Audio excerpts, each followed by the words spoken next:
Bonjour à tous, Alexandre.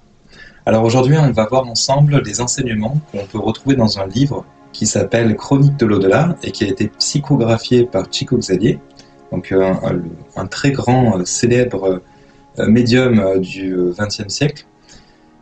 Il a canalisé l'esprit de Humberto de Campos, qui est un écrivain brésilien, et qui était un écrivain brésilien, mais qui a été aussi post-mortem, donc au travers de Chico Xavier.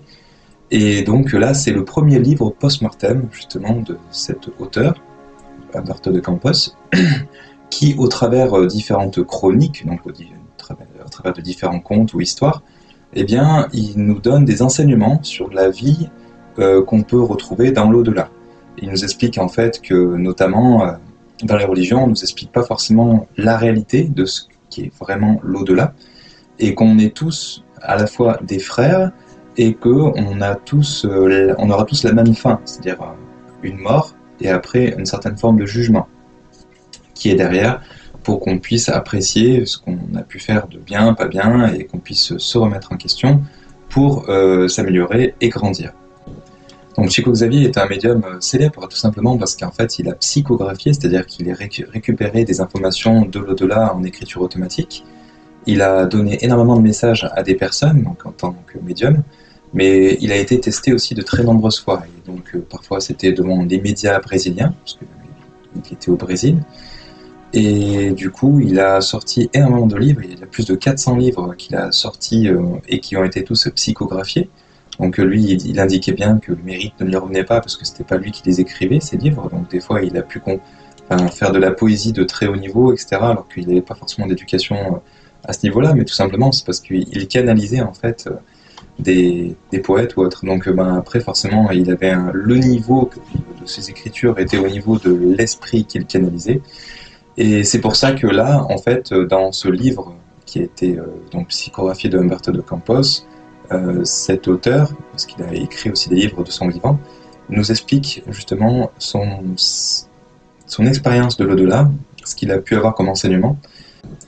Alors le premier enseignement qui nous est donné ici dans ce livre, c'est le fait qu'il y a un gros décalage entre ce qu'on peut nous enseigner et nous apprendre dans les religions et la réalité de l'au-delà. Cet auteur nous raconte qu'en fait, dans sa propre expérience, il s'attendait à voir Saint-Pierre, etc. Enfin, il y avait tout un cheminement qui lui avait été conté au travers de la religion, et il s'apercevait, avec beaucoup de désillusion, que tout ça, c'était faux. Il est arrivé dans certains mondes où en fait, il y avait des choses qui étaient très très différentes de ce qu'on peut retrouver sur Terre, une espèce de monde un peu parallèle, mais avec des règles qui sont très différentes.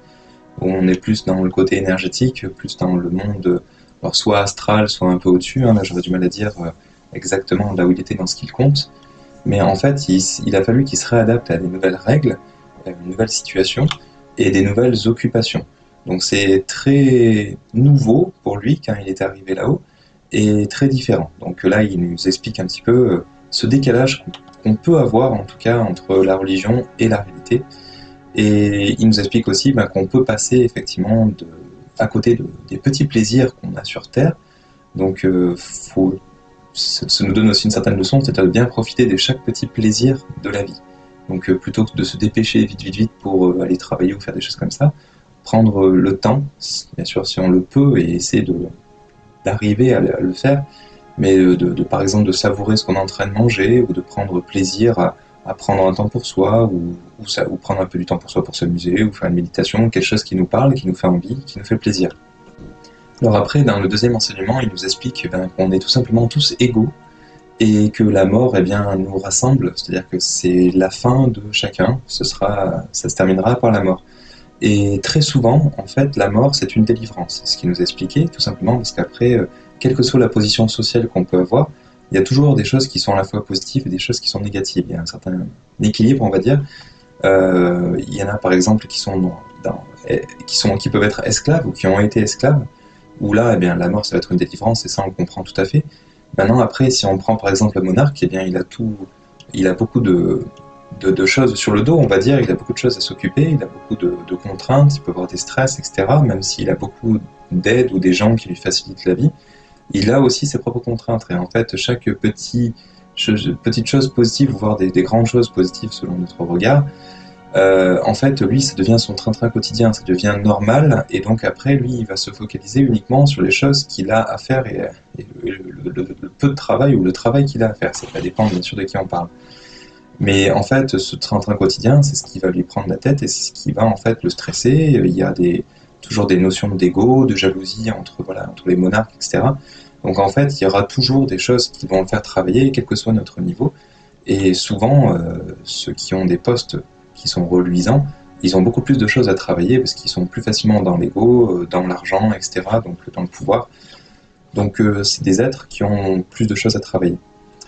Donc il nous explique aussi qu'on a des limitations terrestres. En fait, le fait qu'on soit sur Terre, on est très limité par rapport à ce qu'on peut être là-haut. Donc on a un certain écart, et puis c'est pas pour rien aussi qu'on ne comprend pas tout quand on est incarné sur Terre, parce que justement on est très limité. Alors après, il nous explique que, dans un troisième volet, que en fait, le fait de penser aux autres va jouer en notre faveur. Parce qu'en fait, ça va potentiellement régler certains karmas, et aussi ça profite à notre évolution spirituelle. Il indique aussi que le fait de ne pas être narcissique, ne pas penser qu'à soi, c'est quelque chose qui est très beau. Donc essayons de le faire, c'est-à-dire de penser à notre prochain et non pas qu'à nous. Alors bien sûr, il faut aussi penser à nous, hein. C'est un certain équilibre qu'on doit avoir, il ne faut pas non plus trop penser aux autres et s'oublier.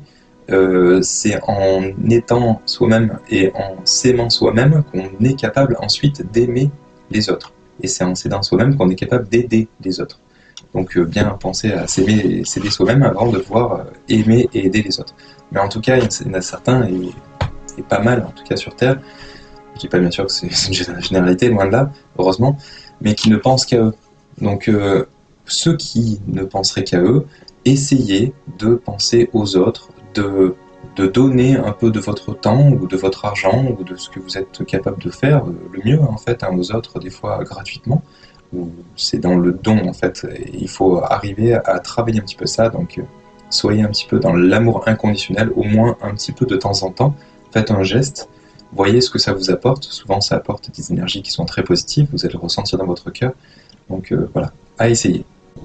Alors ensuite, dans le quatrième enseignement, il nous a expliqué que certains défunts à qui on a fait vraiment du mal, ils peuvent nous en vouloir. Alors c'est des êtres qui ne seraient pas remontés facilement, qui voudraient rester, parce qu'ils veulent se venger, ils veulent nous hanter, et donc ces êtres, ils sont capables, même à notre mort, d'avoir une certaine étreinte sur nous et de nous empêcher de remonter facilement. Donc ils peuvent nous réveiller même dans nos rêves, dans ce qu'on appelle l'éthérique, même des fois nous sortir de notre corps, nous retenir, nous rendre un peu prisonniers, ou essayer de nous infliger un maximum soit pas forcément des douleurs, mais en tout cas des contraintes, de fait qu'on soit retenu, prisonnier, ou nous amener des choses négatives. Donc certains vont croire qu'ils sont touchés par de la magie noire, mais ça peut être parce qu'ils ont fait du mal à quelqu'un qui aujourd'hui est défunt et qui souhaite se venger. Donc ça peut potentiellement être en tout cas une explication. Donc c'est pour ça aussi qu'il faut être un maximum dans la bienveillance et demander pardon bien sûr pour ceux à qui on a pu offenser, on va dire. Et voilà, en tout cas il nous explique de quoi est capable un fantôme, c'est-à-dire un être désincarné, et à quel point en fait il peut être malveillant aussi avec un être incarné sur Terre. Alors il nous explique aussi que là-haut on se juge soi-même et on essaie de se racheter au niveau de la conscience. Donc c'est pour ça qu'on peut demander à revivre certaines choses, un peu soit comme un karma, hein, parce que pour nous on veut se racheter, ou alors ça peut être aussi, alors un karma c'est pas forcément une punition.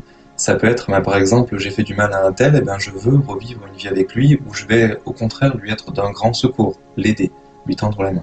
Ça peut être ça. Et il dit aussi, bien sûr, qu'il ne faut pas juger l'autre, parce qu'on ne sait pas tout de l'autre.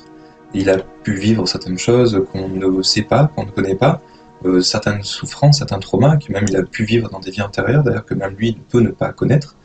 Et il peut aussi être incarné, tout simplement pour faire vivre à nous-mêmes ou à quelqu'un d'autre, des choses qui sont négatives, mais c'est pour le faire progresser et avancer. C'est des fois, au niveau de l'âme, une contrainte qu'on s'afflige de vivre le rôle du méchant. C'est dur à vivre, mais on le fait par amour pour faire progresser l'autre. Donc c'est pour ça qu'il ne faut pas juger l'autre, les gens sont comme ils sont, il faut parfois prier pour eux pour qu'ils puissent évoluer spirituellement, des fois pour essayer de s'en sortir dans sa vie physique, mais des fois il y a une explication derrière qui est tout autre et qu'on ne connaît pas. On est limité, on est incarné, donc ne pas juger. Après, il explique aussi, l'histoire de Jésus, comme quoi, à un moment donné, il a été vendu par Judas, mais il y a encore des gens qui le vendent aujourd'hui. Donc, ils vendent des croix, ils vendent des choses comme ça. Donc, s'il fait un petit parallèle comme ça, voilà, c'est son explication et c'est une vision des choses. Pour dire qu'il n'y a pas de jugement, mais voilà, il y en a certains qui l'ont vendu, qui le vendent encore. Essayons de ne pas juger. Ensuite, il parle que sur la Terre, il y a beaucoup d'inéquité. Où en fait, on voit qu'il y a des grosses différences. Ça peut être des niveaux de vie, ça peut être aussi des niveaux spirituels qu'on peut avoir selon certaines parties du globe, en fait, de la Terre.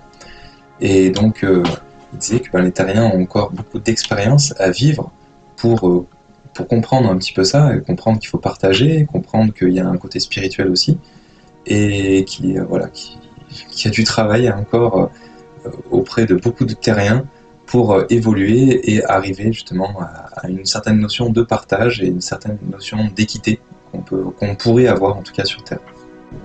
Alors ensuite on nous explique que y a certaines vérités, mais ça implique un petit peu tout le monde, qui dérangent et naturellement en fait on n'aime pas trop le changement.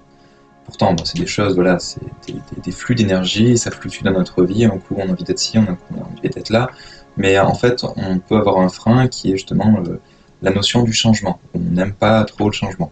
Parce qu'on préfère rester sur quelque chose de plus stable, qui nous rassure, qui nous protège de certaines peurs, on va dire, parce qu'on reste un peu sur un terrain conquis déjà. Donc il nous explique qu'on préfère rester aveugle souvent sur certaines situations, même parfois, c'est un exemple, mais si on va montrer qu'il y a bien un monde spirituel par quelques exemples en tout cas, naturellement l'esprit va se fermer à ça, il va essayer de trouver rationnellement toutes les explications possibles et imaginables pour l'expliquer sans remettre en question leur modèle de pensée ou leur façon de voir les choses. C'est une certaine protection, on va dire, pour ne pas être déstabilisé et pour rester ancré dans ce monde. Et il explique aussi qu'on ne change que peu après la mort. Alors que peu, pourquoi forcément on change un petit peu. Alors, je ne parle pas forcément du côté spirituel, mais de manière globale. Parce que on évolue toujours, parce qu'on se rend compte qu'on est dans un autre monde, on a d'autres perceptions, d'autres capacités aussi, donc on est plus apte à comprendre les choses, et puis on se rend bien compte qu'il y a un monde spirituel, parce qu'on est en plein dedans.